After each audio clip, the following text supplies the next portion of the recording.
సినీ నటుడు మోహన్ బాబు కుటుంబ సభ్యులతో కలిసి ప్రధాని మోదీని కలిశారు. మంచు మనోజ్ వివాహానికి ఆహ్వానించేందుకే మోదీని కలిసినట్లు వారు తెలిపారు. ప్రధాని అయ్యాక వ్యక్తిగతంగా శుభాకాంక్షలు చెప్పడానికి కూడా ఢిల్లీ వచ్చినట్లు చెప్పారు.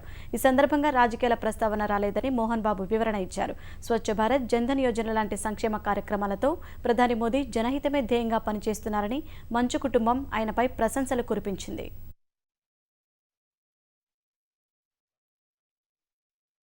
మెచ్చుకొని ఆయనకు ఓటేశారు, భారత ప్రధానిగా చేశారు.